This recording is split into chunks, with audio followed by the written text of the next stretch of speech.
Alright, everyone. Welcome to case number 1, Rose Academy. Demo. This is a demo.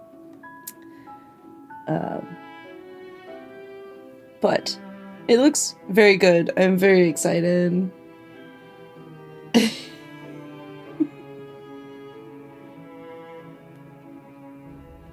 That seems like such a good problem to have. The cityscape had long given way to endless forests outside the window, but I was so lost in thought that I noticed nothing around me. The driver was saying something about the beautiful view and the unusually warm September weather, but his words dissolved into the air, never reaching my mind.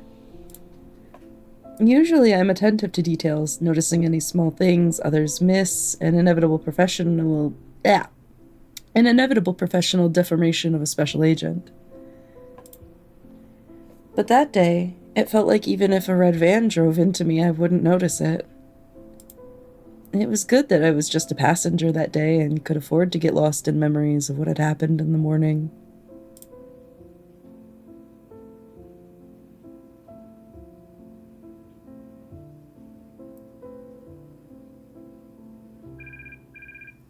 A morning phone call interrupted my morning magic, which consisted of a cup of espresso and reading the news. If that is a full-size cup of espresso and that is just espresso in there and not milk, although it does look like it's milk. It looks like this is actually a latte.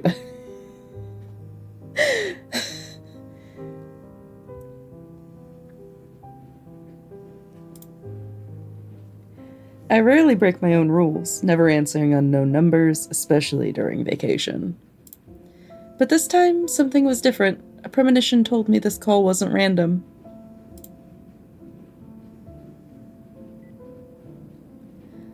The phone continued to vibrate insistently. I reached out and, after a second's hesitation, answered the call.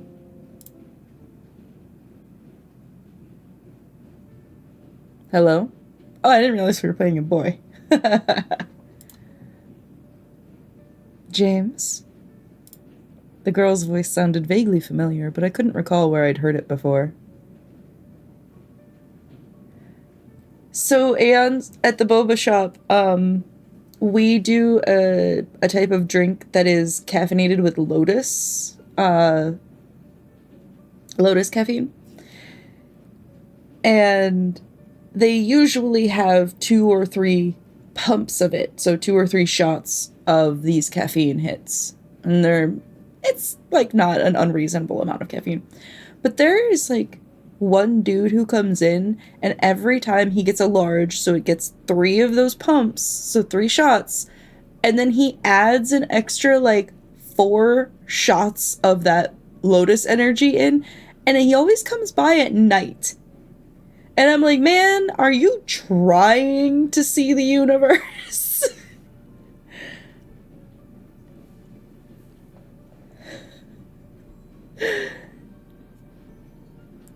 Yeah.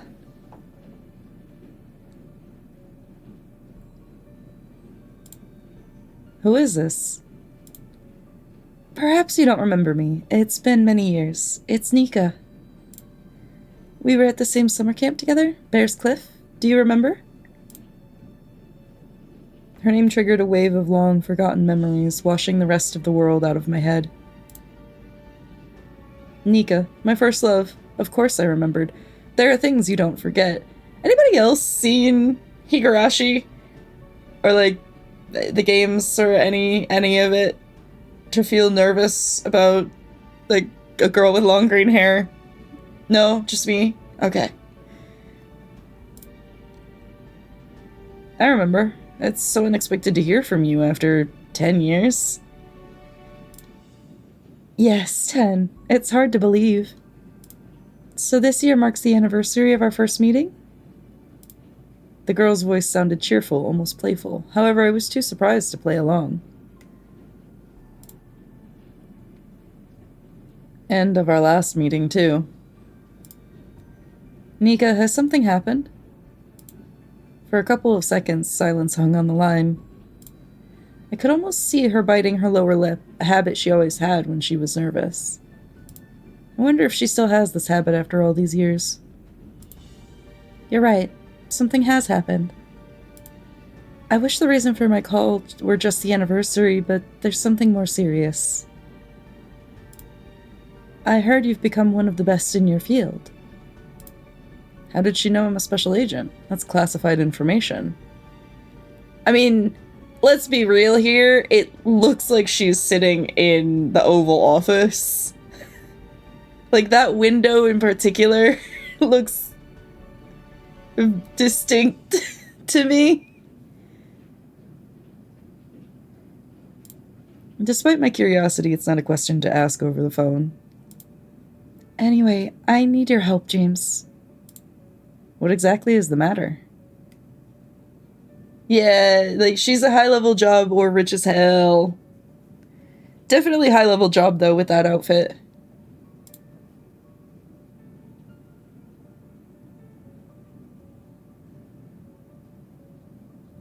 Oh. Oh! Oh! Oh.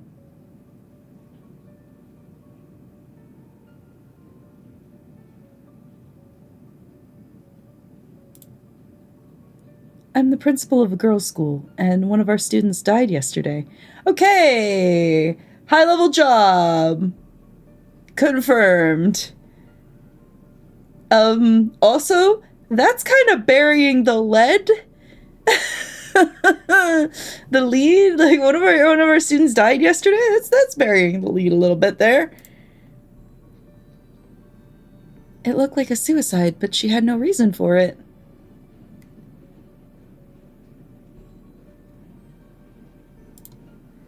Although it may sound strange, my experience tells me there's something more going on here. Vacation, huh? And now I'm investigating something again. A schoolgirl's suicide? That's not even my specialization. Yeah, Serene, I don't know about that. Damn it, why did I agree to it? Just because I heard her voice? So many years, and after all this time, she had my number. She knew who I was, but she never called after what happened. Well, what really happened? It was a puppy love. What truly connects us besides stories from summer camp? But no matter how hard I tried to convince myself that we had nothing in common, I couldn't forget how, 10 years ago, I rushed to the post office after returning from camp. With trepidation and a pounding heart, I hoped to find a reply to my letter addressed to Nika. I remember how, week after week, I could never find that letter in a pile of fresh mail. Yeah, that's a great question, Serene. How does she have his number when you're a secret agent? Do you never change your number? Or, like, surely he has two phones if that's the case, right, Serene? Like a work phone and a personal, right? Right? And that's the question, Aeon. Bullying or worse. Like... Like, I can't... The president is supposed to have two different phones. He's not supposed to have a personal phone while he's the president. And, yeah. We have questions. We have a lot of questions. Unless the school is like Hope's Peak Academy or something that's like super well connected, I guess that would make sense. I remember pleading with my parents to visit Nika on the other side of the country to make sure she was okay. I remember my father finding her home phone number and how I dialed it. On the other end of the line, I heard that Nika's family had moved, and the new tenants didn't have their current address or number. The driver's voice pulled me out of my reflections of the past. We've arrived. The driver has blue hair. Automatic sus. When the driver stopped the car for a moment, I doubted we'd arrived at the correct address.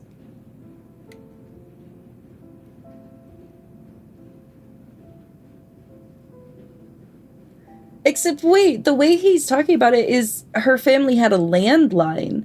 So it sounds like he would have been a kid, like, when the Not Nevi was a kid, when cell phones weren't really a thing, which means, how did she get his... We're back to how did she get his number? We're back to how did she get his number, because she was definitely calling his cell phone.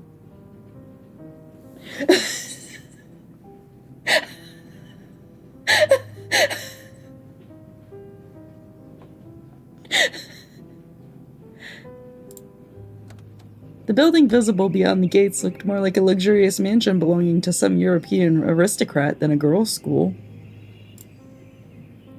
Taking my bag from the trunk and paying the driver, I double-checked the address on my phone.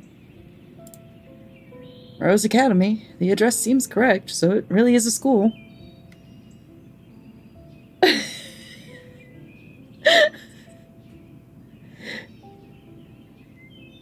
Yep, that's it. Everybody is sus. Hello, Cozy. Judging by its location and appearance, the girls here aren't from simple families. As I approached the gates, I automatically noticed a flicker of a miniature sensor hidden within the gate's decorative element. I had seen such hidden facial recognition systems many times before. Okay. Okay, so I think we've got the answer, Serene. The people that this school services are rich as hell. They're the ones with the connections to get her his phone number. Which means that that Nika's probably making a fuck ton of money too.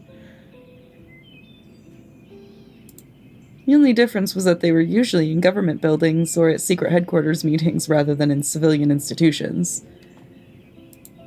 Before my finger could press the call button, a mechanical voice came from a hidden speaker. Please state your name and the purpose of your visit. James Crofton, I'm here by personal invitation from the principal. For a couple of seconds, the system went silent, processing the information.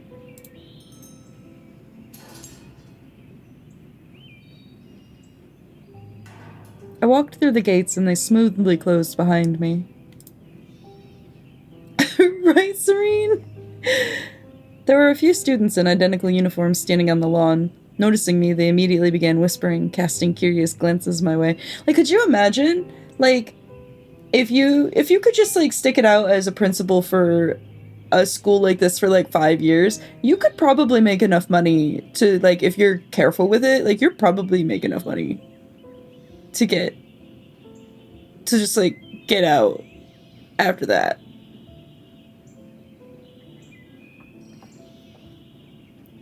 I mean, he either gets a cool room to stay in, or they're putting him in the janitor's quarters.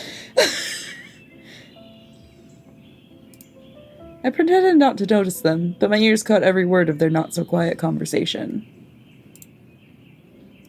Do you see him too, or am I tripping? He's so handsome. I wish he were our new teacher. Then I'd go to all his classes, especially the extracurricular ones, if you know what I mean.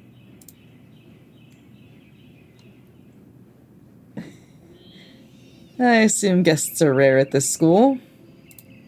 It's no surprise that a new person on academy grounds becomes an object of intense scrutiny. Yeah, like, easy street after 5 years, like... Why not?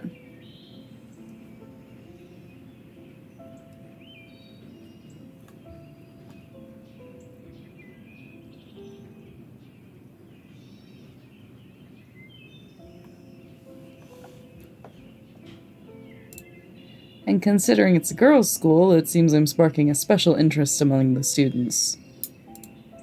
The path from the gates to the door seemed like a red carpet. The closer I got to the school, the more curious stares I felt. Groups of schoolgirls of various ages, scrolling through the grounds, fell silent at my appearance, then immediately erupted into whispers behind my back. I don't remember ever getting this attention.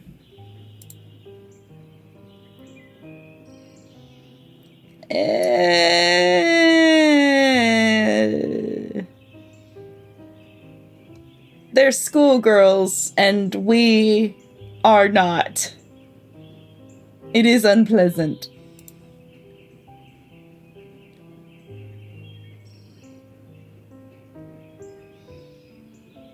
Right, Serene? I resolutely continued on my way, focusing my gaze on the building's front door as if it were the only object in the entire universe worthy of my attention. I feel like a fish in a bowl. Please don't let the guy be weird. Please don't let the guy be weird. Looks like I get to decide what the guy says, so he's not gonna be weird. Hello, Cloak. Welcome in. In my line of work, extra attention usually means a failed operation. Oh yeah, I had a question for you, chat. So Calpico is sold as a water at my grocery store. Does that mean Calpico water is water?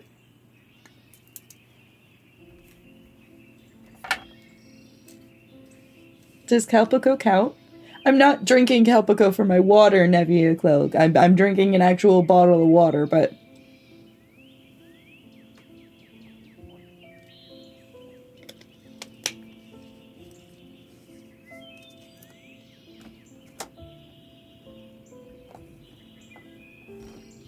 I don't know, like, the receipt says it's water.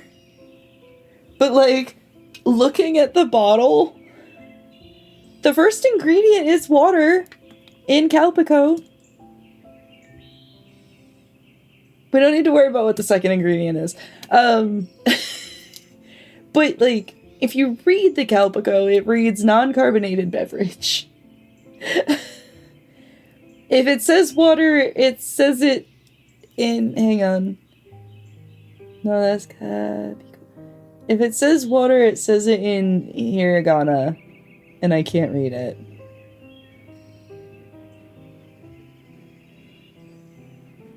That is not the word for water that I think of.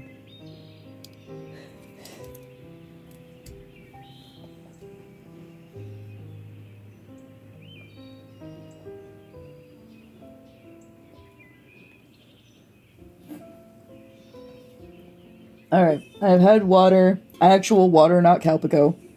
And I've had hydrate. I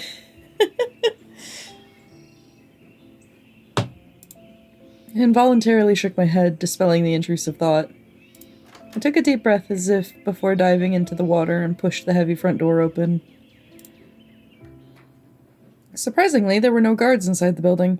Instead of live security, there were small surveillance cameras set up everywhere around you. I looked around, trying to figure out where to go next. The lobby branched off into several corridors, none of them marked with a principal's office sign. Great, I'm in a school the size of a small palace, and there's no one to ask where to go. Guess I'll have to rely on my intuition. I chose the corridor leading to the right of the main entrance. No, always go left! James, no.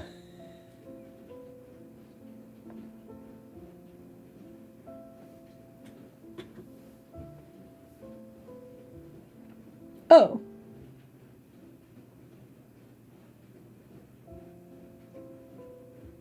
I have learned something new today. Thank you, Cozy. In this wide hallway with high ceilings, I saw the portraits of past graduates in glass display cases containing trophies and medals. I even recognized the face of a famous political figure in one of the photographs. With every minute spent here, I became more convinced that this institution wasn't just a school, but a forge for the elite. After walking to the end of the corridor and finding nothing resembling the principal's office, I decided to turn the corner.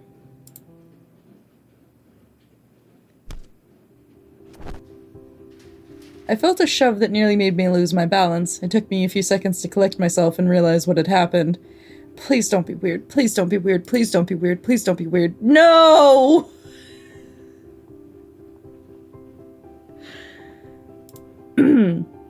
There were textbooks scattered across the floor, and their owner looked at me with wide, frightened eyes.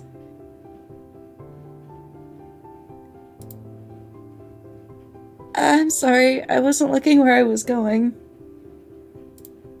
I'm so sorry. Are you okay? You didn't hurt yourself? For some reason, the simple question made her cheeks flush bright red. No, I'm fine. It's just, I'm very clumsy. My mom used to tell me when I was little that I had 2 left feet. It's always like this with me. The girl adjusted her glasses and looked with annoyance at the scattered textbooks. I'm late. Do I have time to help?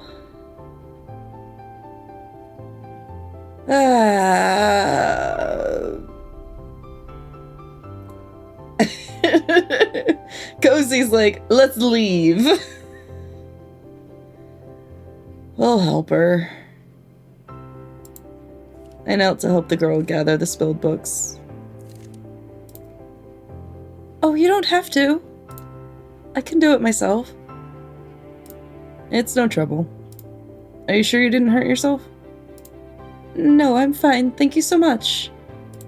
I picked up the last textbook, Final Exam, Eliminating the Competition, and handed it to the girl. I'm sorry, what is the name of that book? The Final Exam, Eliminating the Competition?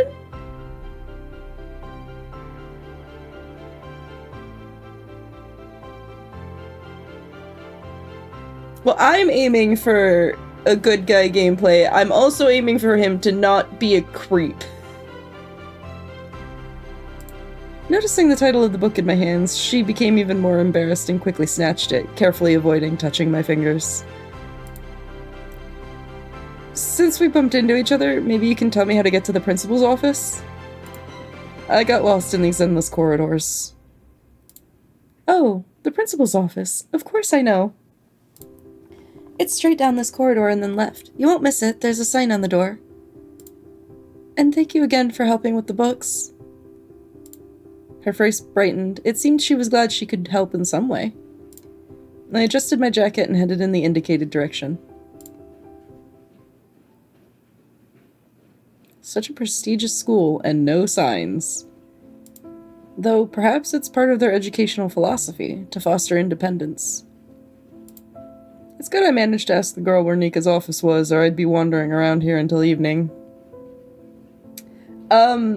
Because the textbook was The Final Exam, Kill the Competition. That was the full name of that textbook, Cozy. I am also concerned. Following the direction the girl in glasses pointed me in, I found a corridor with a door proudly displaying a sign. Principal Veronica Preston. Wow, so Nika's actually a short form of her full name. You didn't know that? You really were like, he's all heartbroken over, like, a camp love story, and he didn't even know her full name. Chat.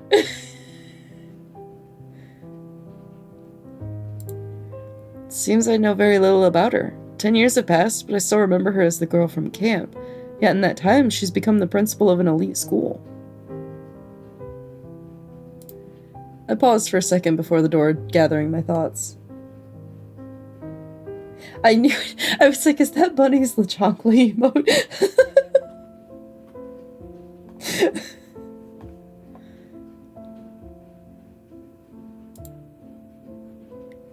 Beyond this door was not only information about the mysterious death of a student, but also a meeting with a person from the past who, it seemed, had long been left behind.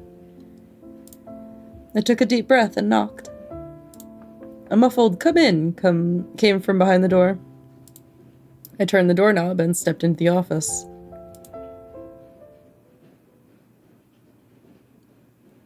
James! Is that really you?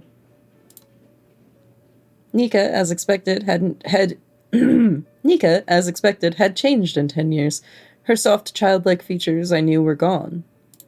Nika was always beautiful, but I didn't think she'd become such a stunning woman. Her eyes, still clear and expressive, now held a new, unfamiliar depth. Faint lines had appeared at the corners of her lips, giving her smile a special charm. Boy, we are still infatuated, apparently. Seeing me, Nika rose from her seat. Her suit perfectly accentuated her status as the principal of a prestigious school, while still highlighting her graceful figure. Nika seems genuinely happy to see me, yet she maintains a certain distance. I wonder if it's a professional habit or something personal between us. Please, come in. Have a seat. She pointed to the chair opposite the desk and sat back down in the principal's seat. Nika looks unexpectedly at home behind this massive desk, even despite her relatively young age. I'm glad to see you. It's just a shame that we're meeting under these circumstances. We don't want to be a creep, chat, right? Do we want to give a compliment?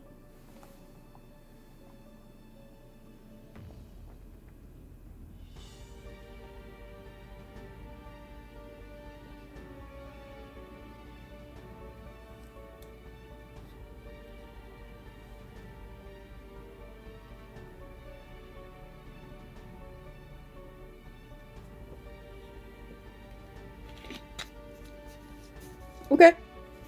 We will stick to work. Now, we have decided we are going to maintain professionalism, and we are going to get straight to the matter, and we are not going to give her a compliment. Our decision affected the relationship. Let's get straight to the matter, Veronica. What exactly happened? Oh, she didn't like that.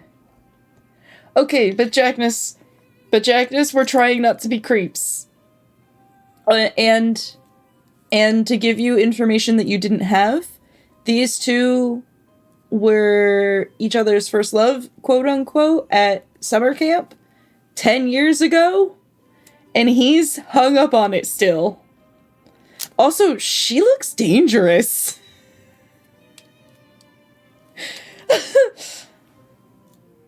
Her face subtly changed, her eyebrows raised slightly, and her smile became a bit more strained. After all, I'm here on business during my vacation and not to exchange compliments. Besides, if she's so glad to see me, why didn't she show up sooner? 10 years is a long enough time to call at least once. Just Nika, please. Veronica sounds so formal. We've known each other for too long for such formalities.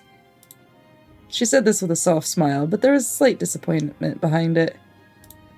It seemed she'd hoped our meeting would be a bit warmer despite the circumstances. As for the matter, we really don't have much time. I appreciate you coming, especially given the circumstances. To interrupt your vacation for an investigation at school at the request of someone you haven't spoken to in so many years, I would have understood if you'd refused, but I really didn't know who else to turn to. She sat up straight in her chair, adopting a more official posture. Her voice became businesslike, devoid of the warmth with which she had greeted me. Chat, I think maybe we should have given her a compliment.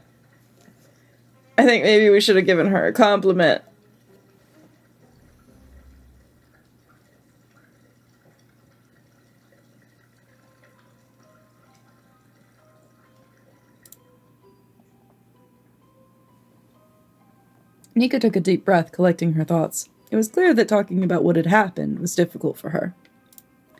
Yesterday we found one of our students hanged in the changing room by the pool. Her name was Evelyn Frost, a senior student and a member of the swimming team. Evelyn was one of our best students. No one could have imagined she was capable of such a thing. We called the police and the ambulance. We followed all protocols, but it's a great tragedy for our entire school. The girls are scared, their parents are calling every 5 minutes, and the teachers are shocked. Nothing like this has ever happened here before. Nika, I'm sorry, but suicides usually don't require precautions like calling in specialists like me. Why did you decide to contact me? I called you so you could take a fresh look at all of this and conduct a small investigation. I need an objective answer, why Evelyn might have done this. Just a couple weeks ago, we were discussing her plans for the future, which, by the way, were quite ambitious. But her ambition was natural. She was one of our leading contenders for a grant. Wait, what grant? Every year, our best graduate gets the opportunity to enter any university in the country without any tests or exams. And how exactly did you swing that?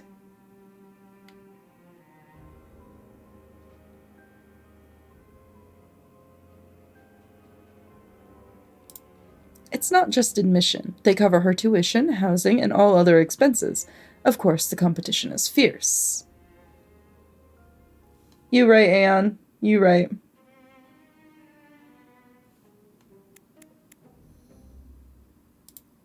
They consider everything, not just grades, but also sports achievements, community work, and leadership qualities. Evelyn had every chance of getting this grant, so it's incomprehensible to me what could have pushed her to do this. You see, I can't be objective. For me, our students and teaching staff are almost a family. I know these girls not just from documents and grades. I see them every day, and I watch them grow. And when something like this happens, it's like a punch to the gut. I feel responsible to Evelyn, to her parents, to the other students. Right now, I desperately need a clear head by my side. Besides, I don't have much time. What do you mean? How much time do we have for the investigation? The Board of Trustees meeting is in 4 days. They expect answers, and if we don't provide them, the school will likely be closed. Wait. Wait, why?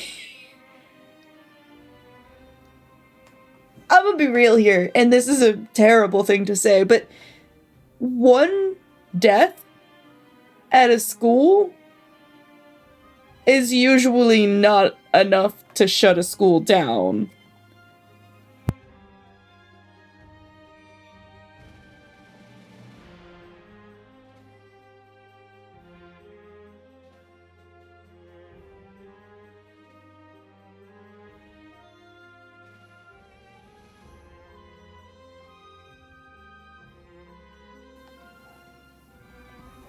Right, Serene? Like, how many deaths have there been? Like, I'm sorry.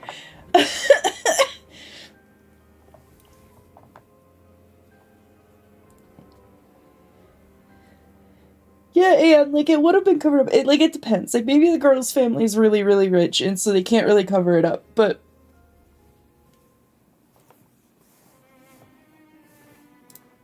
Some parents have already said they'll withdraw their daughters from school if they don't get the guarantees for their safety. So we need to figure out what really happened.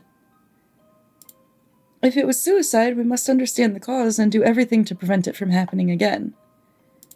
And if it's something else, we need to resolve it even faster. Do you already have the forensic report? Were there any signs of a violent death found? They promised to send the information this evening. As soon as I get the report, I will inform you immediately. Are there surveillance cameras in the pool area or the corridors leading to it? If you have doubts that she did this herself, the recordings might help put an end to this matter, probably even before the forensic report. Of course, I haven't seen the recordings yet, but I've already asked their technician to download and prepare all of the footage from last night. Nika looked to the watch on her wrist and then shifted her gaze to the wall clock as if checking the time. Her movements betrayed some impatience. Okay, but... because she died last night, Serene. It actually makes sense that, like, it takes them a little bit of time. Like, you actually have to... like, their toxicology and stuff like that. That's not just immediate. Like, the lab... yeah, no, they found the girl this morning. It actually, like, takes some time to, like, run labs and stuff.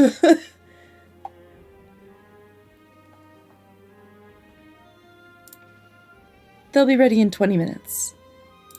Of course, there are no cameras inside the changing rooms, but there's a camera in the pool area and more cameras in the corridor leading to the pool.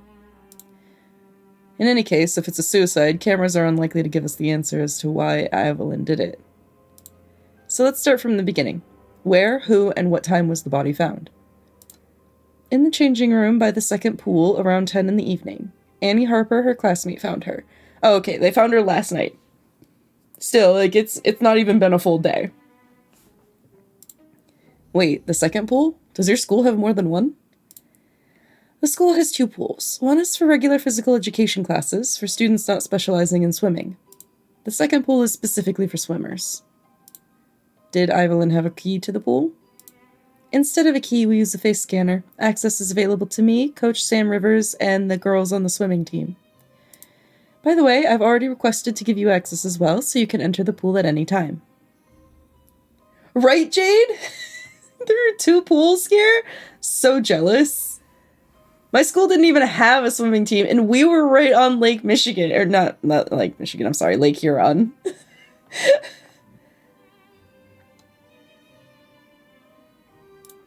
Does the system save data on who entered and when?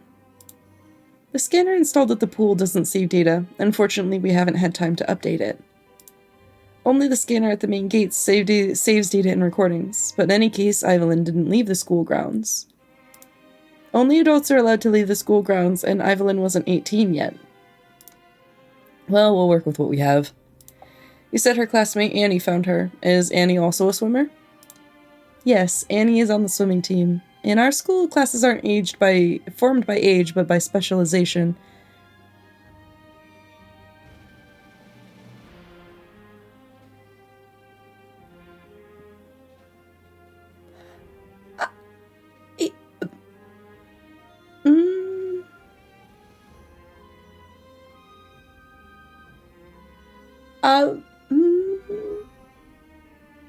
So, I mean, okay. Okay, on the one hand, the students focus, like,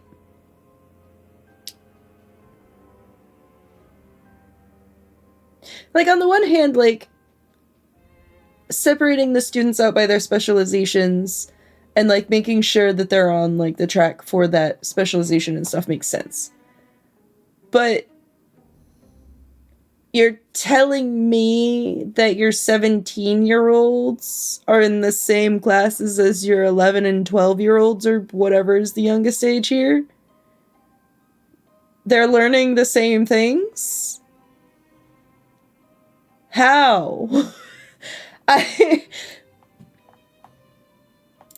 We have a science, arts, humanities, and of course a sports department which features several disciplines, including swimming. Evelyn and all the other swimmers she trained with were also classmates. They not only practiced together at the pool, but also attended most classes adapted to their training schedule.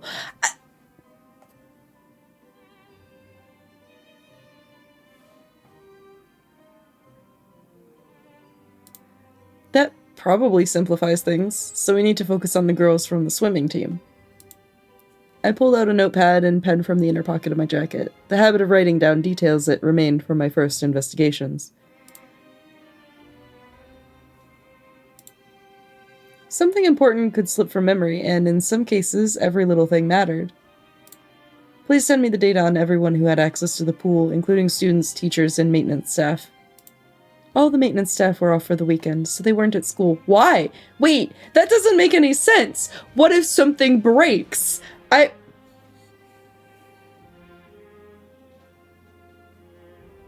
Help me, chat.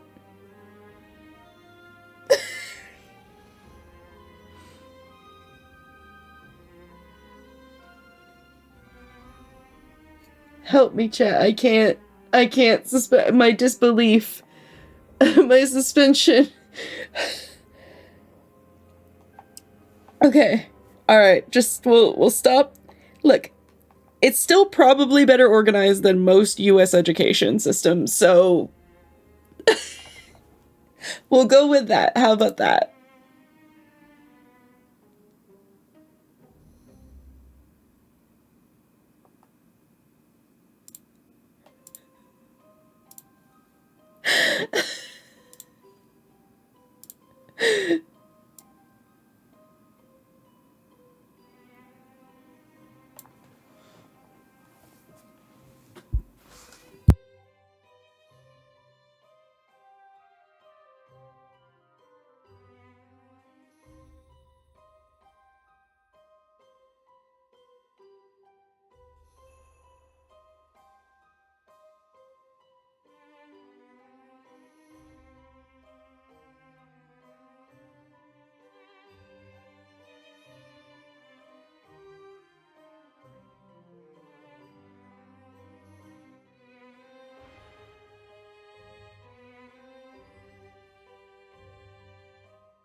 Ooh, that tingles. Fawn, thank you very much for gifting us up to Bunny. Writing stories is a cutthroat lifestyle. I'm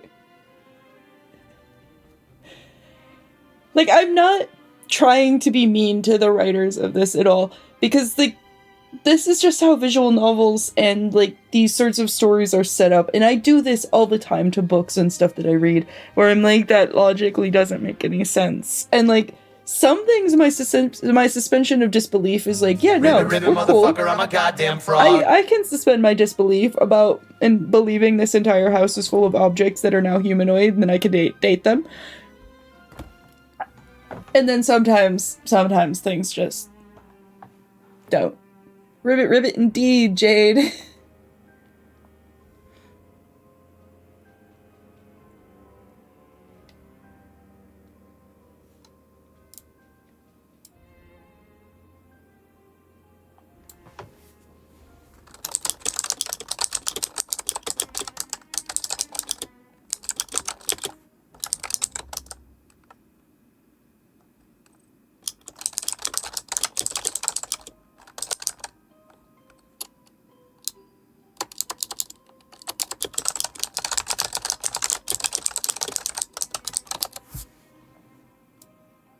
Sorry, I have DMs.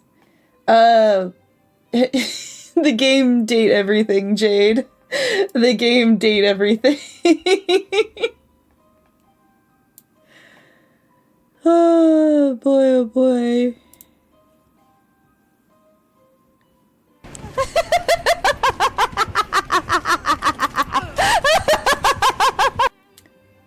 You all have started a hype train. Dun dun dun.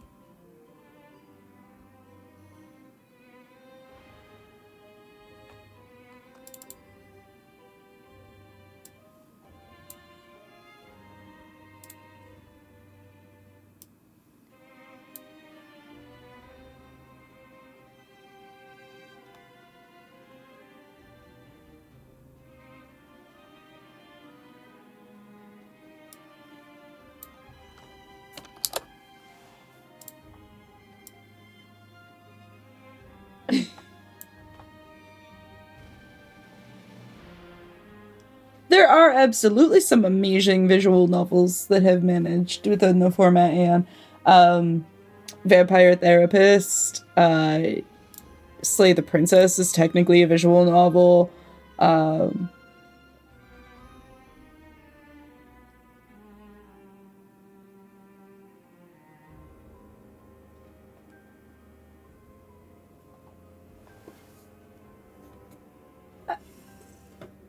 I guess it is fairly recent.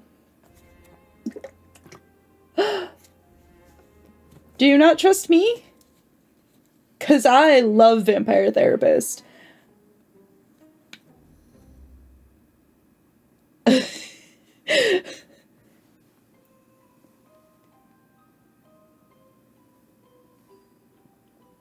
believe the demo is still highlighted on my channel. I think it is one of the few.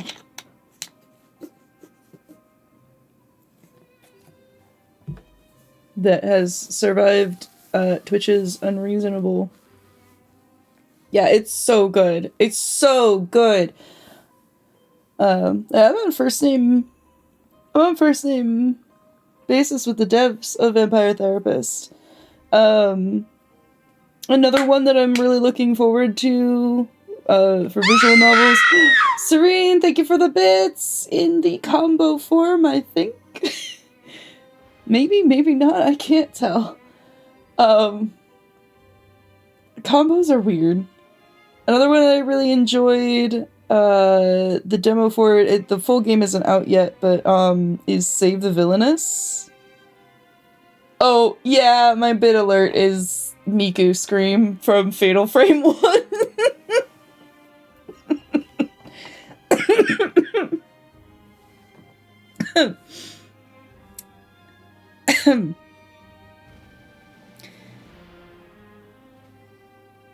Okay, we can suspend our disbelief, chat. We can do this. We can do this.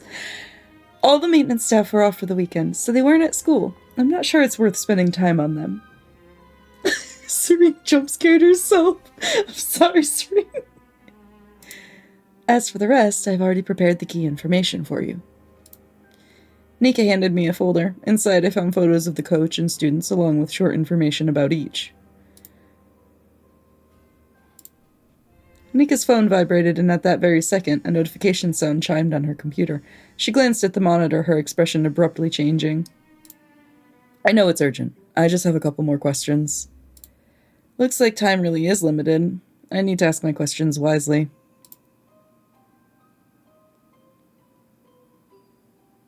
Who else was a contender for the grant besides Evelyn? And how serious was the competition? I knew you'd ask about that. This morning I wanted to get all the documents for the graduating students from the teacher's lounge, all their rankings, grades, and even personal notes from teachers about each student. And the most interesting thing is that these papers have gone missing. Someone must have taken them to work on and forgotten to return them. I'll have to check with my colleagues. That's not suspicious at all. That's so suspicious. That's so suspicious. Vampire therapist? Oh, good. Good. It's so good.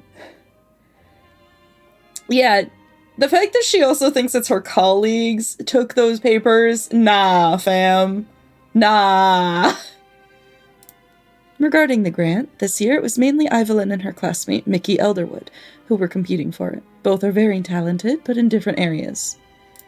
Evelyn was the star in the pool, and Mickey's a genius in the exact sciences. She has no equal in mathematics and physics. She even won the National Olympiads twice. A good motive. I'll need to talk to this Mickey.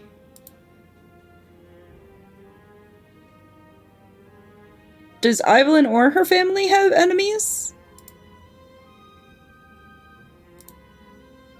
It is quite possible. Our school mainly educates daughters of wealthy and influential parents, and such people always have enemies, as you understand. Evelyn's parents own a network of pharmaceutical companies.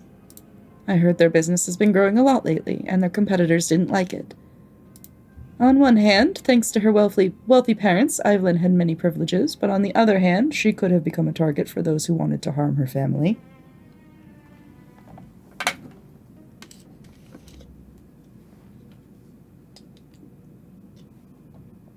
I've had water. That brings up a logical question. Could outsiders have entered the school? Extremely unlikely. We have automatic facial recognition cameras. If there were a stranger, the system would immediately alert me. Our database only contains our students and a few staff members. We only allow visitors in by appointment and with an escort. Even parents are no exception. It might seem like it's too much security, but given whose children study here, that's necessary for their safety. Why was Annie at the pool so late? You mentioned that Annie, Evelyn's classmate, found the body. What was she doing at the pool at 10 p.m. on a weekend? Jello slime time. Jello slime. I am a slime. Made of jello. Or something. I don't...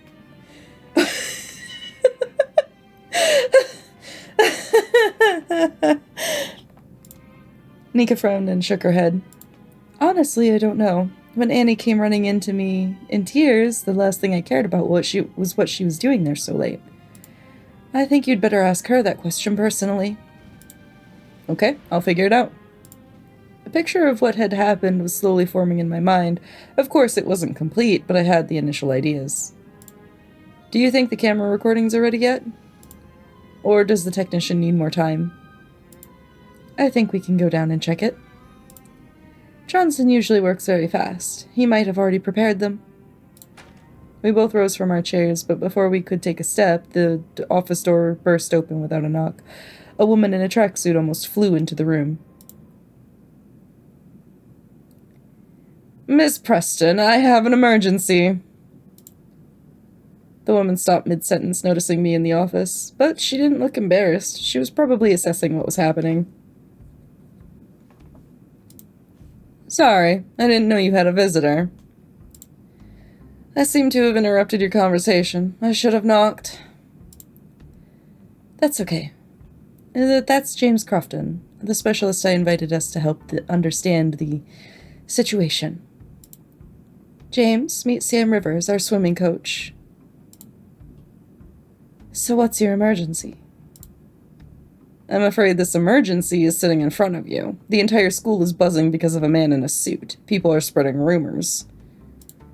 I came to ask that the police not torment the students with endless interrogations. It's enough for the girls traumatized by their classmate's death. James isn't exactly from the police. He's an experienced investigation specialist who will help us figure out what happened. As for talking to the girls, it's a necessity. We need to understand what could have pushed Evelyn to do this. Besides, I've already received consent from both the parents and students for these conversations. Sam crossed her arms over her chest. No disrespect, but you don't need to be a detective to understand that girl probably couldn't handle the responsibility. Whoa! Whoa, whoa, whoa! Aren't you the swimming coach and this girl was the star of the swimming team?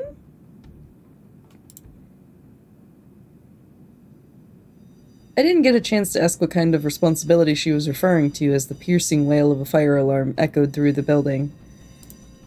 Nika immediately turned to her desk and reached for her computer. A few quick keystrokes, and her face froze. It's not a drill. The security system shows there's a fire on the 3rd floor. The server room is burning. Oh, no.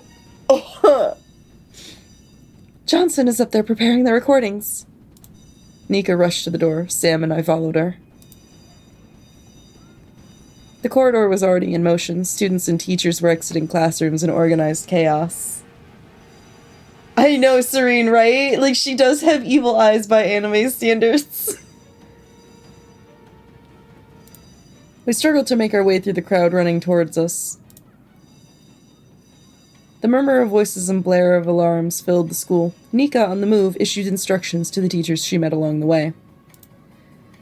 Mrs. Parker, please make sure all junior students come out to the front yard. Jenkins, contact the fire department. A middle-aged woman, apparently one of the teachers, was trying to soothe a sobbing girl while other students lined up along the wall. Somewhere in the distance, there were the shouts of senior teachers coordinating the evacuation. Nika confidently led us through the labyrinth of corridors, climbing higher and higher up the stairs, skipping steps. On the 3rd floor, we turned into an empty corridor. There were no students, only the smell of smoke that grew more intense with each step. Having reached the end, we stopped in front of a small room from under whose door gray plumes were billowing. So, should we start a prediction on whether or not Johnson is dead? What do we think, chat?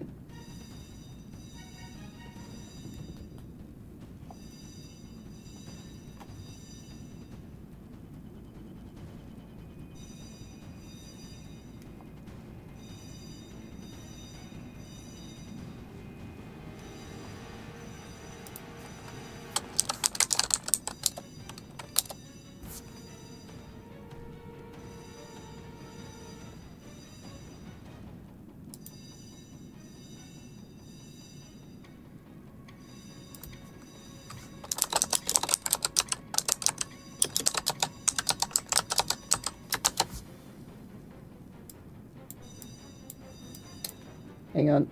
I have to do it in this window. I can't do it on OBS.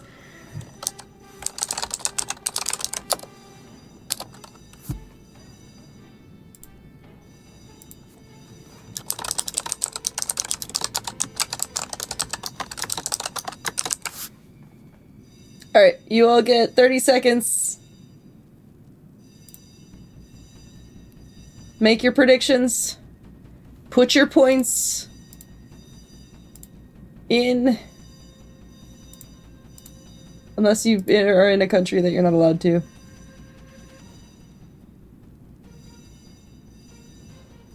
Or not. Okay.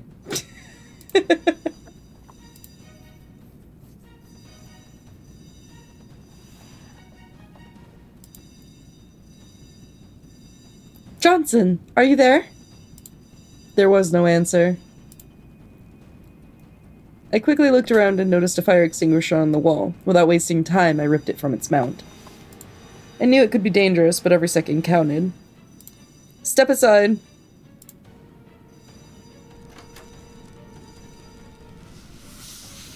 I pulled the door open and directed a stream of foam at the source of the fire. The flames quickly receded. Despite all the smoke, the fire was small. The flames retreated under the pressure of the chemical. Although the smoke made it seem like a serious blaze, the fire wasn't massive. Near the charred wires and melted microchips were the blackened remains of external hard drives. After extinguishing the last flickers, I looked around. I know, I'm sorry. Oh wait, actually no, Lex, you got it. You got your prediction because you've got the little icon.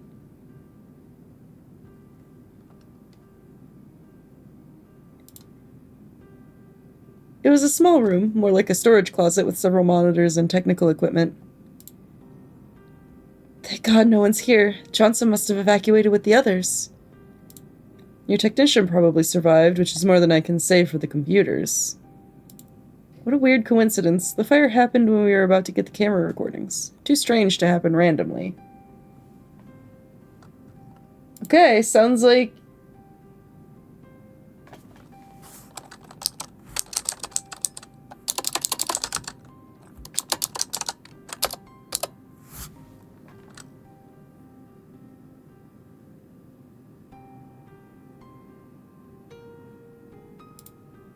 It was a no, apparently.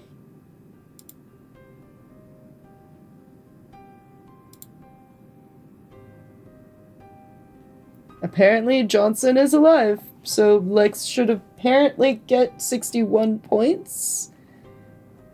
Oh, Lex got 10? Oh, 10.1. Okay, there it is. Jeez, Lex, you put 10k on the line for that?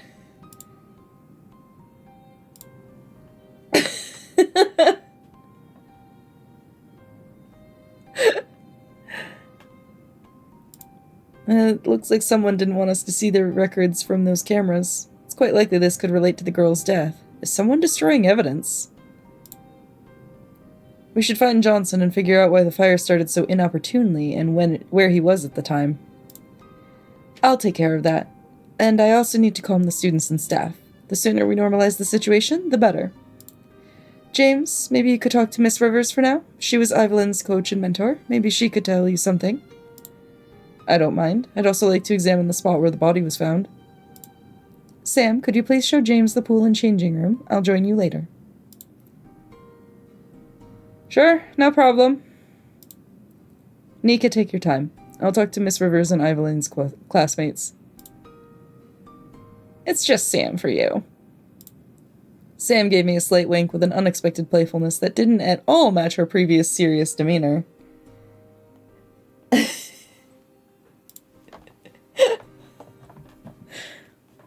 Nika's reaction was barely noticeable. Just a slight tension in her jawline and a fleeting pause before she nodded Ribbit, ribbit, motherfucker, I'm a goddamn frog. Ribbit, ribbit indeed, Jade. Ribbit, ribbit indeed.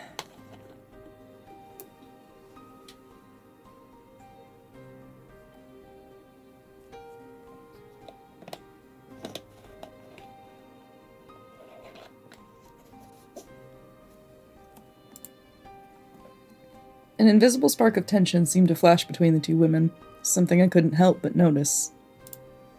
Seems like Nika's jealous? I followed Nika with my eyes and then hurried to catch up with Sam, who was already moving in the opposite direction.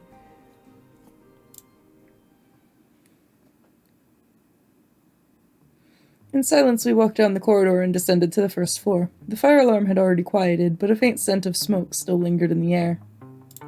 The coach kept one step ahead, leading me through the labyrinth of school corridors.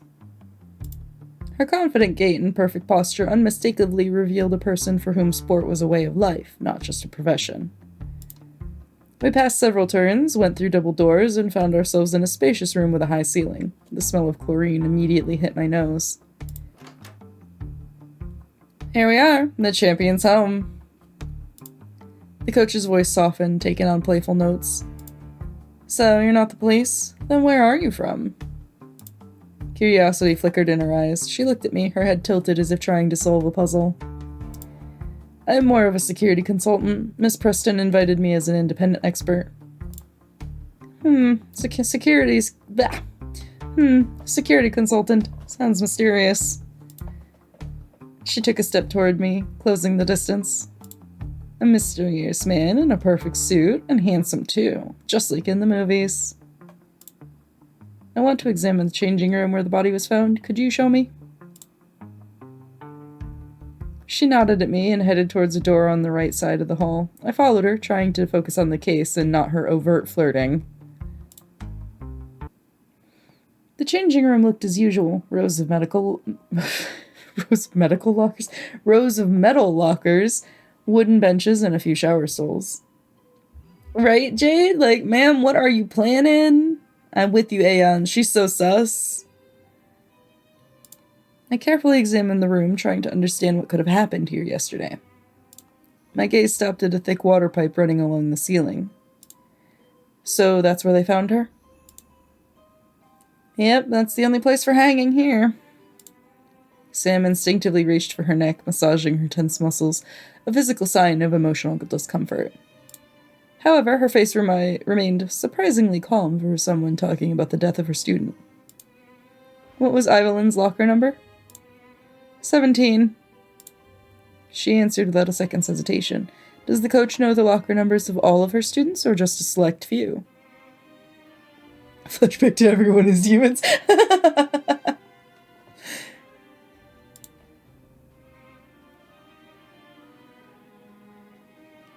A towel and some shoes, and that's it, huh?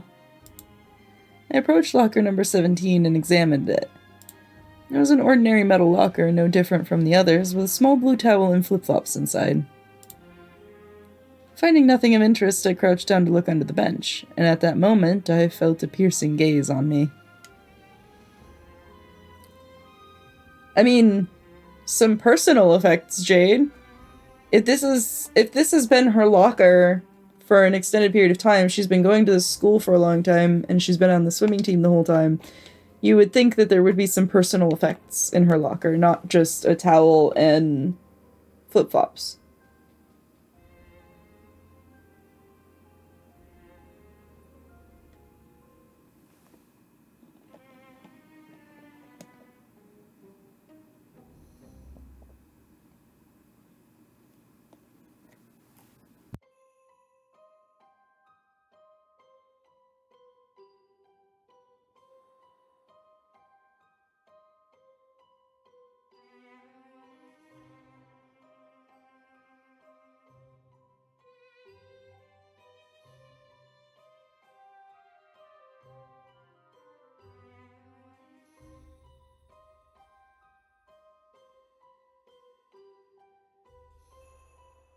Sorry, I love Mogu Mogus so much, but the idea of chewing in your ears is, horrifying to me, so I have to mute sometimes when I'm having them.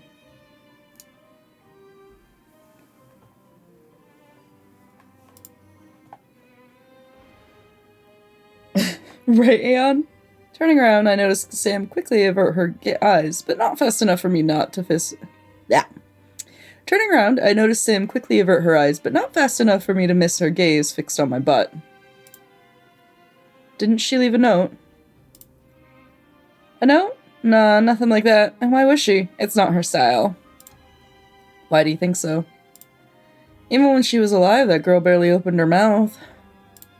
I drilled her in the pool for 3 years, and in all that time we might have exchanged a couple phrases beyond swim faster and keep your back straight.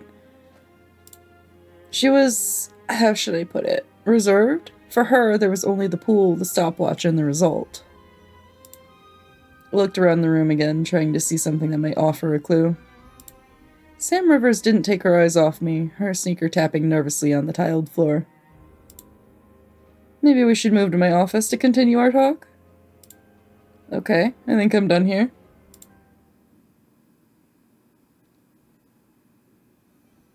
The coach's office was small but comfortable, with cabinets full of trophies and walls covered with photos of smiling girls with medals around their necks. In the corner was a small sofa, and the center of the room was occupied by a desk piled with folders and papers. I settled into the sofa, and Sam headed towards the coat rack and began pulling off her sweatshirt. After running around the corridors, I feel like I've had a good workout. Heated and sweaty. I urgently need to do something. Sam pulled the zipper down and slowly, almost demonstratively, took off her sweatshirt. Now you go into no secretary location. Well, time to look around and not be a creep. While Sam was distracted, I took the opportunity to look around quickly. Among the scattered documents, I noticed a glass of water and a carelessly left box of pills. I instantly recognized the distinctive green and yellow box of Alcofix, a popular hangover remedy I often saw in pharmacies. Judging by the drops on the table, she took the pills quite recently. Interesting, so Sam wasn't sober last night. Well, a sports coach at an elite school. Sam settled into the opposite chair, crossing one leg over the other and leaning slightly forward. Her gaze was fixed directly on me, as if she was trying to read my thoughts. I want to see. Oh, that's the first time we've actually had a chance to actually see Evelyn.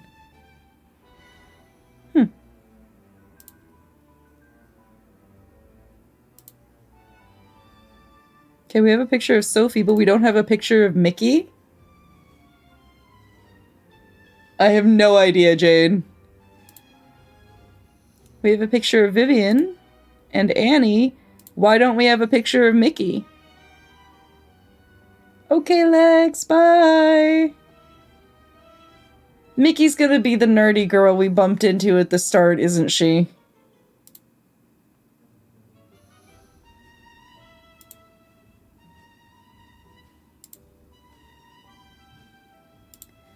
So, where were we?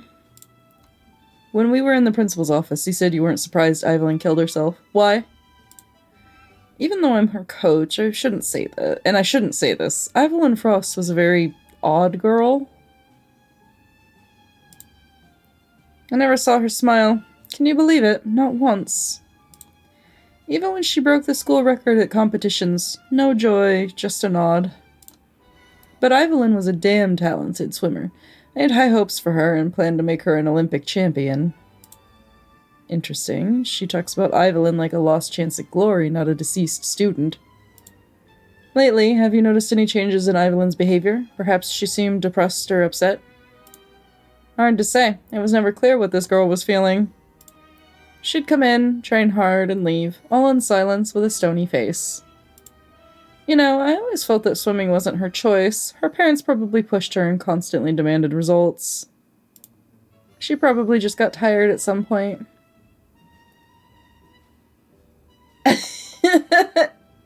Hi, Bounce.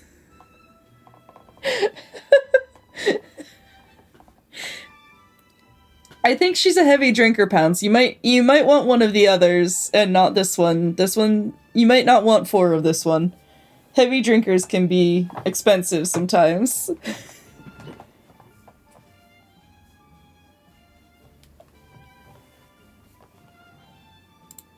And what was her relationship with her teammates like? The girls, of course, gave her dirty looks, but they didn't bully her. They were mutually indifferent to each other, I'd say. Although they trained together, it was hard to call them a team. Hello, Dreamy.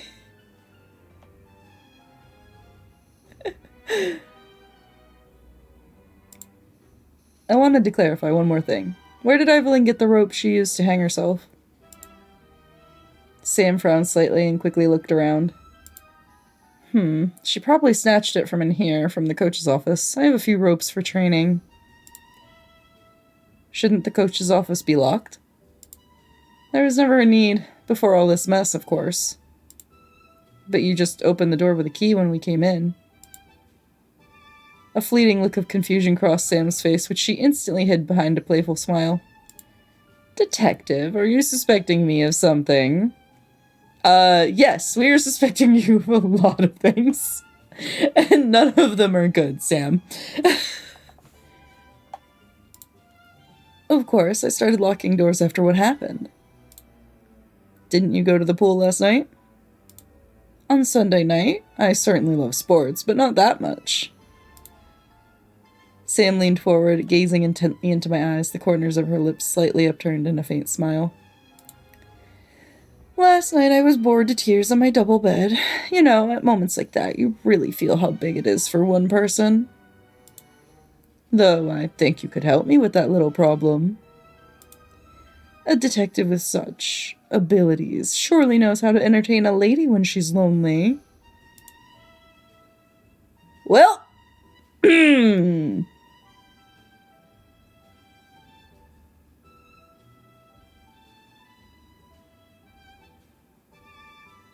yeah, ma'am, please stay back.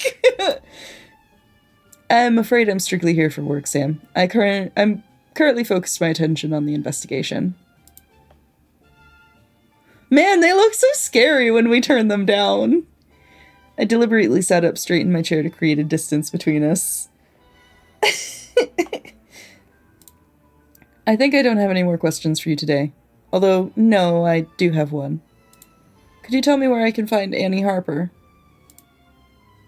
Sam's eyebrow rose, and a flicker of surprise mixed with wariness crossed her face. Harper? Why do you need her? She hardly communicated with Evelyn. Annie found the body. At least I need to understand why she went to the pool at that time. Maybe she knew something. The girl's most likely in her room right now. The student dormitory's in the East Wing. She rose from her chair, took her sweatshirt from the hanger, and put it back on. I knew it! I knew the whole thing! It was all a trap. You were right, Aeon. It was all a trap. It was all a trap. See? See how she puts her sweatshirt back on? After her trap fails? We evaded the trap. Didn't catch this one. No Nevi tails caught in this. I'll show you the way. The school's big. It's easy to get lost. We stepped into the corridor. The building was gradually filling with students and staff. The girls were returning in groups, quietly chatting to each other. Sam confidently led me through the hall to the side wing of the building. At our appearance, conversations immediately died down and all the students' attention turned to us. One of the girls, as we walked past, looked at Sam and me with curiosity. Her eyes swept over me with undisguised interest, but once she met the coach's stern, warning gaze, she immediately looked away and quickened her pace. We ascended the spacious staircase to the second floor, where the corridor branched in several directions. Student rooms are in the East Wing. The girls live in pairs. We've grouped them up by their focus, sports girls and nerds. It's easier to monitor them and avoid schedule confusion that way. Harper's roommate is currently in a chemistry class. She lowered her voice and leaned closer, her eyes sparkling playfully. By the way, I live not far from here. Room 91, just around the corner. Just in case you need extra information. Or something a bit stronger than coffee after a hard day.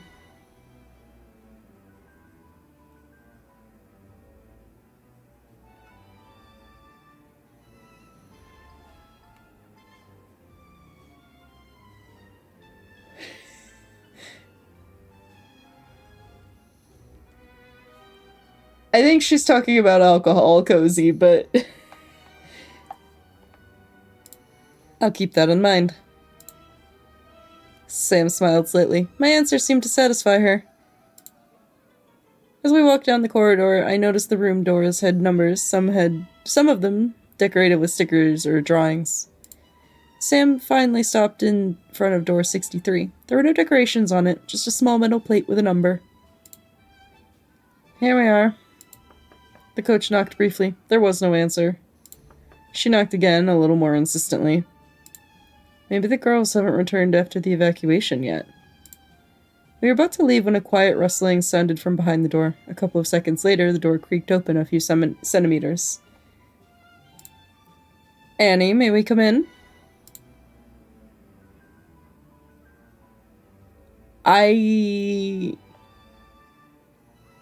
She doesn't look 17. Maybe this one's not. Evelyn was 17, but... The girl silently opened the door wider, letting us in. Maybe Sam got the wrong door and we accidentally walked into a junior high student's room? The girl's head barely reached my chest, but the coach wasn't surprised. She's so tiny. It's hard to believe she's a high school senior, much less a swimmer. Annie, this is Mr. Crofton. He's here to talk to us about Evelyn. But if you don't want to, you don't have to talk to anyone. We understand. A brief exchange of glances between Annie and Sam didn't escape my attention. My job has taught me to see what's hidden from the naked eye, and I could discern the signs of inner tension in this girl's posture. Annie's shoulders subtly tensed, her breathing became more measured, as if she were consciously controlling it, and her pupils slightly dilated. Her face showed indifference, but her body betrayed either aversion or fear. I'm fine. I'm ready. Sam smiled, but there was something unnatural, forced about it. The coach leaned in slightly toward the girl, lowering her voice to an almost intimate whisper. Okay. If you feel uncomfortable, please don't hesitate to discuss it with me. You know I won't let anyone hurt you. Annie nodded slightly, clenching her teeth so tightly that her cheekbones bulged. Thank you for showing me the way, Miss Rivers. The coach left the room, quietly closing the door behind her. Annie and I were alone. Why? No. Bad. No.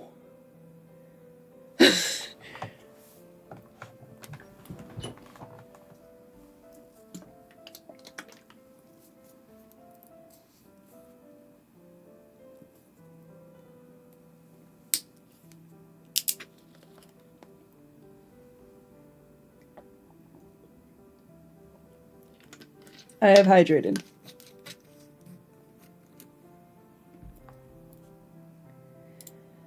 There was silence in the room. Annie stood, arms crossed, looking at me with defiance. Despite her petite stature, she somehow managed to look menacing. The air in the room seemed charged with her tension.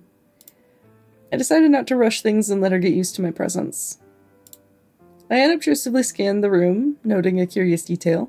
The room seemed to be divided by an invisible line into two completely different territories. The left half was in meticulous order, a made bed, even rows of books, a clean desk, and everything neatly arranged. The right side sharply contrasted, clothes on a chair, textbooks scattered around, and above the bed, a wall covered with horror movie posters. I'll bet the mess is Annie's territory. Judging by her wrinkled collar and crooked tie, the girl is not the type to fold her socks by color. Mind if I sit down? Suit yourself. Annie dismissively waved her hands toward the neatly made bed, but she remained standing. How are you feeling, Annie? I know it's hard to get through this. How do you think I feel? I found my classmate's body, and now everyone's asking me questions as if it's my fault. Do you even have any idea what it's like? Annie abruptly turned to the window and took a deep breath, trying to calm down. When she turned back to me, her face expressed a mixture of irritation and fatigue. And that stupid fire alarm? The school's on edge and I can't even get any sleep. I understand you're going through a tough time. Can you tell me how close you were to Evelyn? A tough time? Are you sure you're not a psychologist? I already told them I don't need a shrink. No, I'm not a psychologist. I'm here to figure out what happened. My job right now is to talk to Evelyn's inner circle. If you need her inner circle, you've got the wrong door and should go to Sophie. We weren't friends with Evelyn. Why? You were on the same swimming team in Classmates 2, weren't you? Annie rolled her eyes as if I'd asked the stupidest question in the world. She plopped down on the edge of the bed opposite, showing her irritation. Being on the same team doesn't mean you have to be friends with everyone. Why would I do it? We had nothing in common but the pool. She had eyes like a dead fish, always silent and staring at everyone, and she liked to stick her nose where it didn't belong. What do you mean by stick her nose where it didn't belong? Annie's reaction was immediate. Her eyes widened as if she just realized she said those words out loud. Panic, confusion, and finally irritation flashed across her face. She abruptly sat up straight and clenched her fists. Nothing in particular. It's just, some people always notice everything, remember it, and then use it against you. She was like that. She was like that. She studied everyone like bugs under a microscope. There's some backstory behind those words, but will Annie share it? She doesn't seem friendly with me right now. Did Evelyn have conflicts with anyone? Perhaps with some of her classmates or your coach? Nothing like that. Did you see her yesterday afternoon? Maybe she looked depressed or worried about something? I told you we didn't talk. I didn't see her. And anyway, I don't keep track of what people do. I have enough worries of my own. I took out my notepad from my inner pocket and made a brief note. The sound of a pencil on paper was too loud in the quiet room. Annie fidgeted on the bed, her gaze darting to the notepad and back to my face. They told me you found Evelyn in the changing room. Why did you need to go to the pool at 10 in the evening on Saturday? Annie froze. The silence in the room grew tense, broken only by the ticking of a clock on the wall. Seconds stretched into an eternity before she finally reacted. The girl jumped off the bed, her face contorted with anger. Despite her petite stature, Annie looked intimidating. Are you accusing me of something? Who even are you? A cop? I don't see your badge. You have no right to interrogate me. Just trying to understand what happened. Responding to her aggression with reproach is pointless. I'm unlikely to achieve anything. Annie Harper is like a feral kitten that's used to a human hand hitting, not petting, so it hisses at everyone. To get information, I need to remain calm and not take her attacks personally. You're right. It's not an interrogation. I'm just trying to piece together the events. If I've asked an uncomfortable question, we can move on to another topic. I'm here not to accuse anyone, but to understand what happened. Annie blinked, not expecting that reaction. Her shoulders relaxed slightly, though her gaze was still wary. She slowly sat back down on the bed, looking away and avoiding eye contact. When she spoke, her voice was softer, uncertainty seeping through her feigned rudeness. Oh no, ads! I'm so sorry! Of course, Fawn. Rest well. Sorry, I've been attacked by a cat. Isn't that right, Astrid? Are you gonna tell him? Are you gonna tell them how you came up here? You shoved your hand or your face onto my hand? There were ads.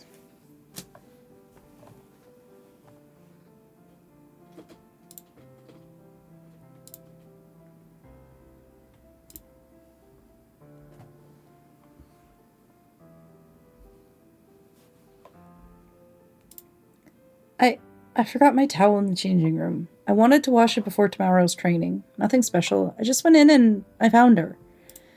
I'm sorry I was rude. It's just this whole situation. You know, Evelyn might have been a bit odd, but she was still a nice girl. Thanks for being honest, Annie. If you remember anything else or need to talk to someone, call me anytime. Day or night, it doesn't matter. I took a business card from the inner pocket of my jacket and handed it to her. Annie took the card and nodded silently, tucking it in her uniform pocket. I stood up and headed to the exit. Quietly closing the door behind me, I stepped into the corridor. At that moment, my phone vibrated in my pocket. Took out my phone and saw a message from Nika. Oh, Mickey is Annie's roommate. Interesting.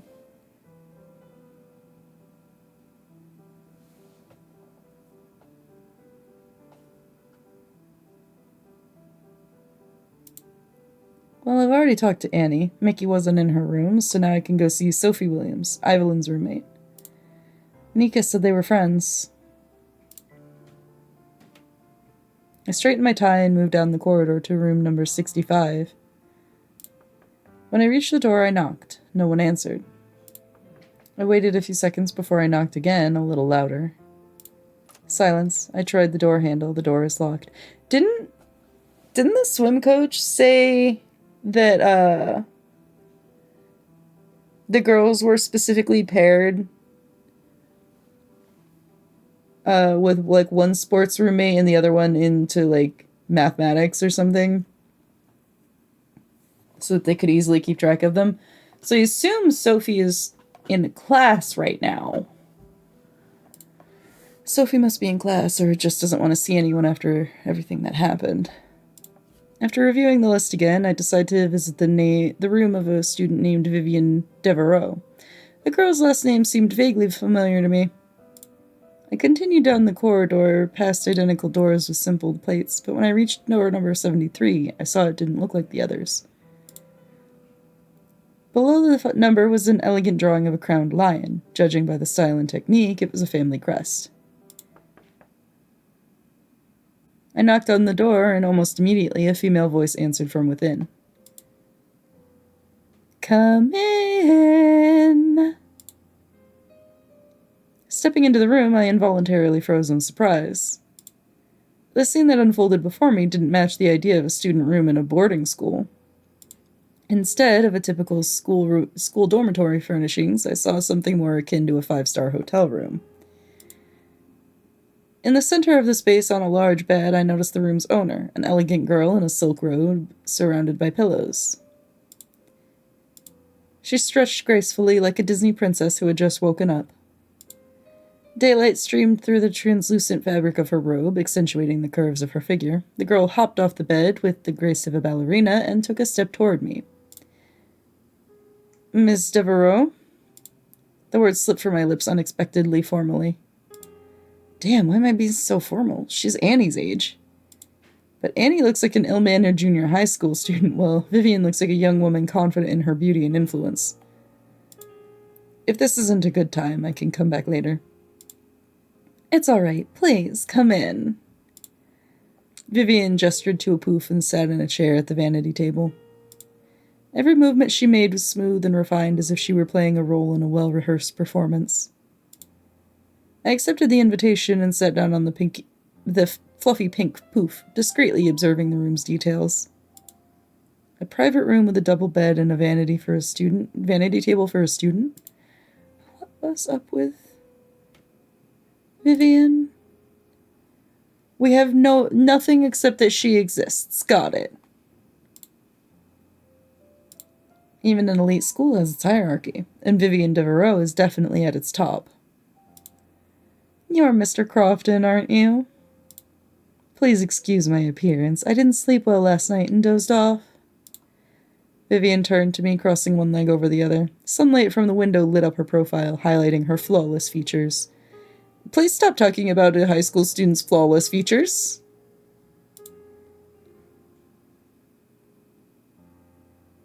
Vivian seemed... I mean, she's charming is what she is. Which is suspicious.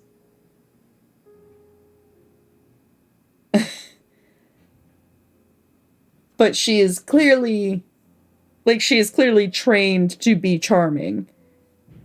She is aiming to be charming.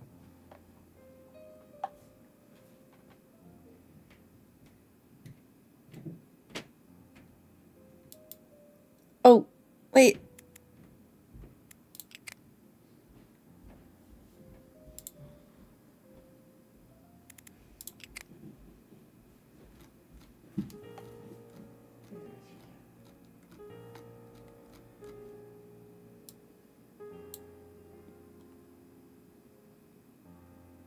Ah, God damn it. He was creepy about it. Drive safe. I will. Where are you going?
Alright, sorry about that, chat.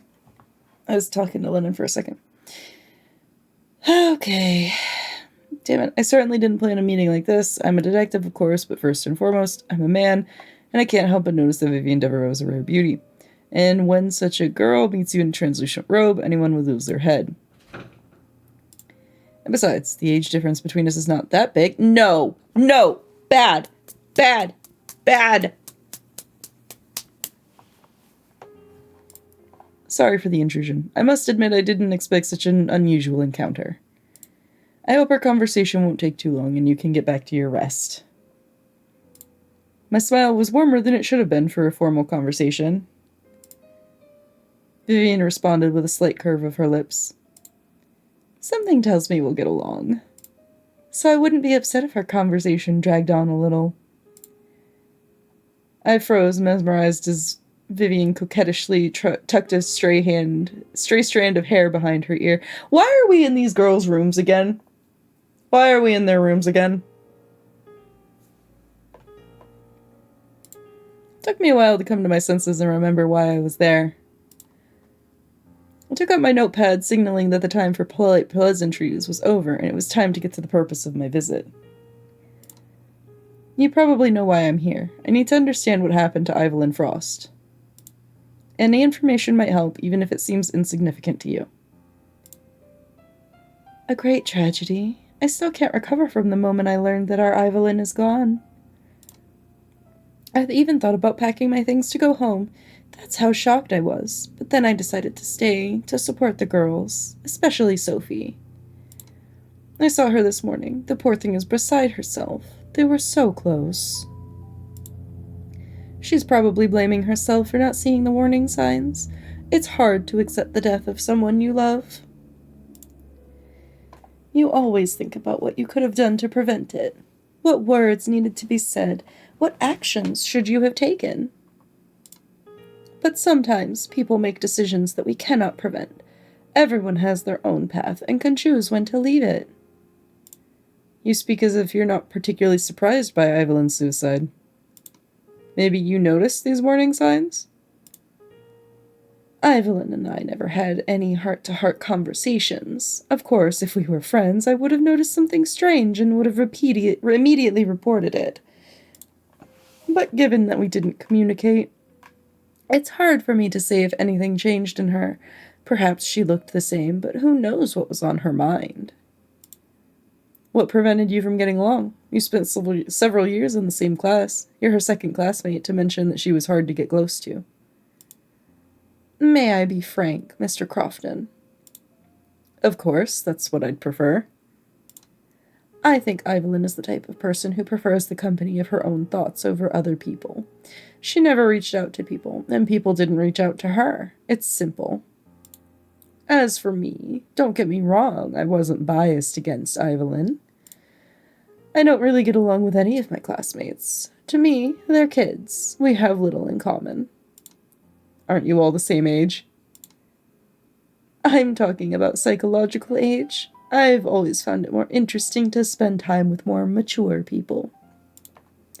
I prefer to discuss things more complex and meaningful than prom dresses.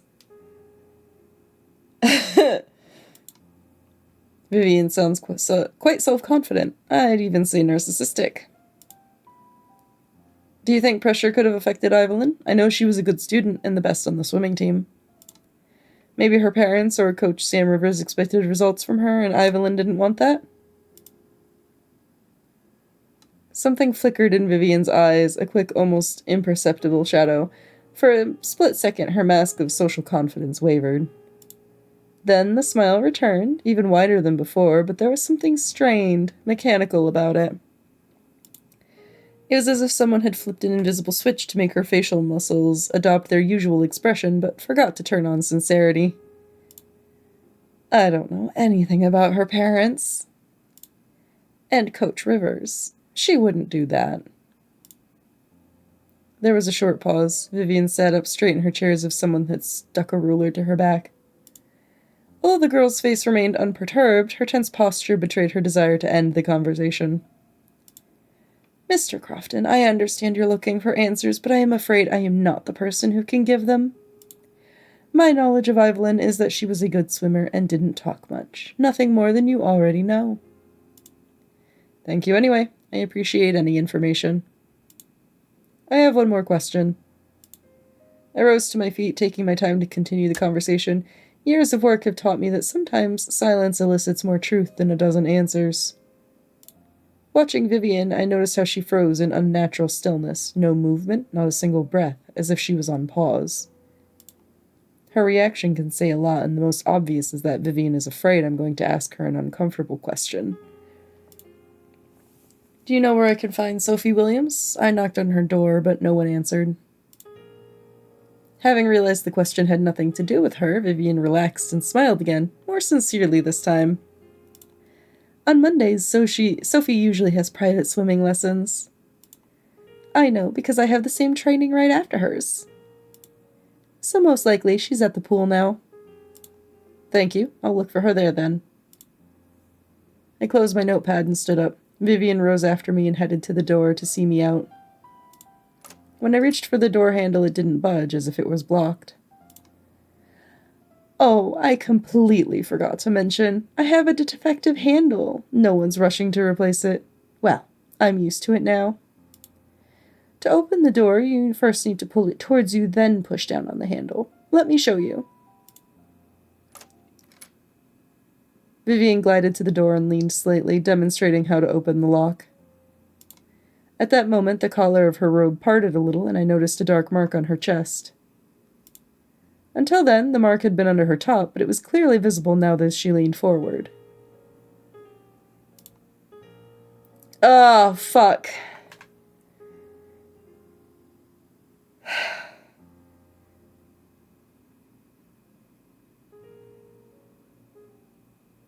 It seems like it could be an important clue. Aeon's like, no, it's a trap. Debbie, don't do it. It's a trap.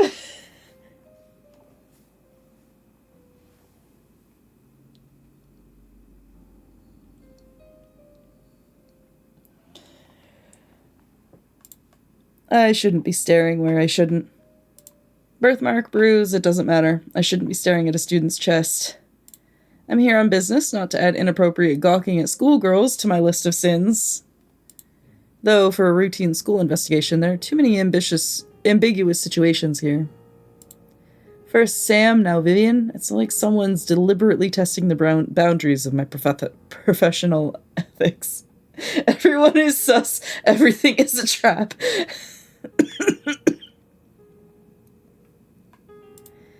I diligently concentrated on opening the fickle door, while Vivian, it seemed, didn't even notice that my gaze had momentarily revealed something personal. She calmly demonstrated the lock's peculiarities and straightened, adjusting her robe collar with habitual meaningless gesture. Thanks for your help, and for the information about Sophie, too. You're always welcome, Mr. Crofton. I hope you find the answers you're looking for. And if you need any more information, you know where to find me.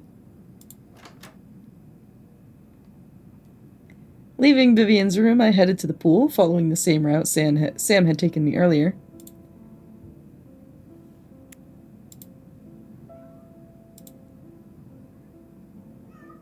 So far we have Sam Rivers, swimming coach 33. She lives in room 91, and she was drunk on the night Evelyn died.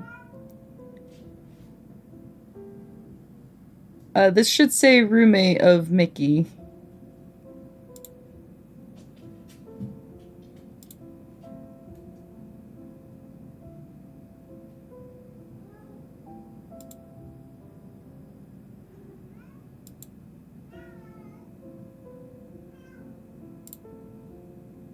I passed the familiar turns, went down to the first floor, and walked through the double doors where the distinctive smell of chlorine hit my nose again. I noticed a girl by the pool. She was sitting on the edge, her back to me with her feet in the water. I walked along the pool, but the girl didn't react to the sound of my steps. Sorry to disturb you. Are you Sophie Williams? The girl flinched so hard that she nearly slipped into the water. She turned around sharply. In her blue eyes, I could see fear. Her reddened, swollen eyelids spoke of recent tears, and dark circles under her eyes indicated a sleepless night. Oh God, you startled me. I didn't hear you approach. She hastily wiped her eyes with the back of her hand, brushing away tears. Sorry, I didn't mean to scare you. I'm James Crofton. They told me I could find you here. Ah, you're that detective. The principal warned me you'd be asking questions. There was no wariness or aggression in her voice, only fatigue and sadness. I picked up a rubber mat and sat down next to Sophie on the edge of the pool, keeping a respectful distance. Sophie pulled her knees to her chest and absently ran her foot through the water. Miss Rivers gave me the day off today, but I couldn't stay in my room any longer. Every time I turned over, I saw Ivy's side. Her books, her clothes, her everything. So I decided to come here. The water calms me. Were you close with Evelyn? Yeah, Ivy and I are best friends. She's great. So sensitive and kind, though many don't understand that. It's just, Ivy doesn't know how to show feelings. She always keeps everything inside. Sophie is talking about Evelyn in the present tense. She probably still can't accept her death. It's not even been 24 hours. Oh my God. The girl took a deep breath, trying to hold back the approaching sobs, but her chin trembled. A single tear rolled down her cheek, and Sophie hastily wiped it away with her hand. Sophie, I'm sorry to ask, but I have to. Why do you think Evelyn might have decided to do this? Sophie turned to me sharply, her eyes flaring. Ivy couldn't. I don't believe it. She would never do that. I knew her better than anyone. If something had been troubling her, something so serious, I would have noticed. If you don't believe it was suicide, then what do you think happened? Sophie flinched and wrapped her arms around herself as if she suddenly felt cold. I've been asking myself that question since last night, but I don't have an answer. When Ivy didn't come to the dorm room last night, I immediately felt something was wrong. It was all like a dream, a terrible nightmare. I was about to go and look for her, but Miss Preston stopped me. I don't even remember exactly what she said. But when she came into our room and I saw her face, I immediately knew something bad had happened. Sophie closed her eyes and exhaled loudly. Many people I've talked to say that Evelyn was quite a private person. Do you think she might not have shared everything with you? Sophie's gaze drifted aimlessly across the surface of the pool as she gathered her thoughts. I don't know. Maybe? Maybe I've been too focused on my own problems lately and haven't spent enough time with Ivy. What kind of friend does that make me? A wave of emotions overwhelmed Sophie with renewed force. She buried her face in her hands, her shoulders convulsing with quiet sobs.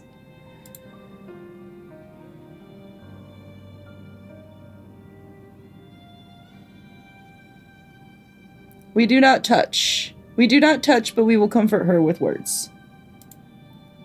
I didn't touch Sophie, but my voice softened.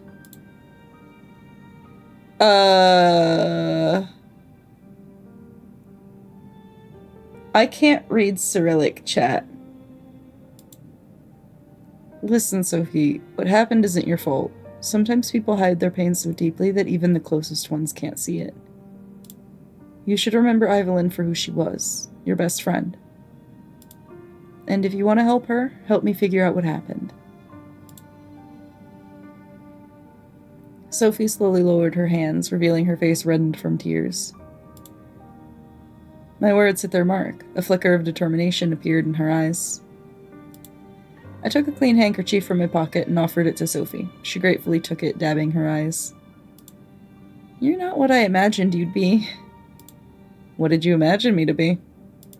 I don't know, a cold professional who doesn't care about people?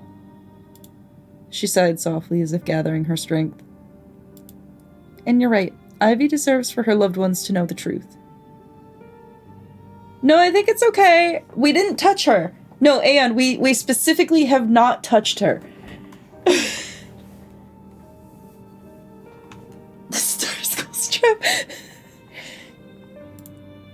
I'm ready to tell you everything I know. Do you know why Evelyn went to the pool last night? Did you see her when she left? Sophie stared into space as if trying to discern the ghost of yesterday. The last time I saw her was yesterday after dinner. I'm not sure, but I think she wanted to talk to Miss Rivers about something. Sam seemed to say she spent the evening in her room. I'll need to talk to her again and clarify if Evelyn came to see her yesterday. You two were roommates, weren't you? After dinner, did Evelyn leave, or did you? At these words, something changed in Sophie's demeanor. Her shoulders tensed and her eyes darted around. I stayed in the room. First I was in the room preparing for a test, then I went to dinner. Before I came back, I went to the library to get some materials. And then I was back in the room when Ivy left. That was around 6, right? Or maybe later? I think I already mentioned... So, did you see Evelyn leave? Sophie's gaze flitted across the walls, the ceiling, the water, anywhere but me. She began methodically winding strands of hair around her index finger, then straightening them and winding them over and over again. Yes, no, I was in the room when she was getting ready, but I had to return some books, and I probably left before her. Or she left before me? I can't remember. It was a hectic day. She's definitely hiding something. First, she claims to have seen Evelyn around 6, but now she's confused about whether she was even in the room at that moment. But what exactly is Sophie trying to hide? That she went somewhere? Or that she saw someone with Evelyn? Or maybe she knows more about where her roommate was going? I won't pressure her. It's better to change the subject and come back to this later when I have more information. What about her family? Did Evelyn tell you anything about her parents, about their relationship? She has a great family. I know Mr. and Mrs. Frost personally. They're good people, and they love Ivy very much. I stayed with them for a week at the end of summer before school started. They live in a beautiful house on the coast. And you know what's most impressive? They spent every evening together, talking, playing board games, or tennis. Ivy's parents were just there, talking without phones and constant excuses like, we'll talk later, I'm busy. It's so valuable when your family is genuinely present in your life, not just providing financially. Ivy had both. She was lucky. While Sophie was talking about Evelyn's family, I felt my phone vibrate in my pocket. It was inappropriate to get distracted at that moment, but it could be something related to the investigation. Thank you for being so open, Sophie. Your words have clarified a lot. I need to continue the investigation, but I'd like to come back to our conversation later if you don't mind. Sophie nodded slowly. Sure. I nodded goodbye to her and headed for the exit. At the door, I turned back. Sophie was still on the edge of the water, still sitting at the edge of the pool, her feet in the water. Sophie's like an open book with a few torn pages. At first glance, she is a sincere, sensitive girl grieving for her friend. But those inconsistencies in time, the nervousness, she's clearly holding something back. The most dangerous secrets are sometimes kept by those you least suspect. Or maybe Sophie is just a frightened girl who lost her best friend. It's too early to draw conclusions, but I should keep an eye on her.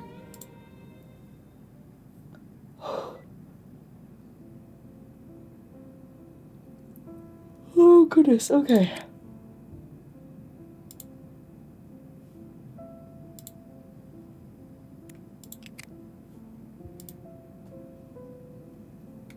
Okay, so that's 2 hours into this. I am quite intrigued by the plot and what's, and everything. I'm very interested to see where this is going to go. My throat is sore. So we're going to move to a game that requires less reading. But this is really good.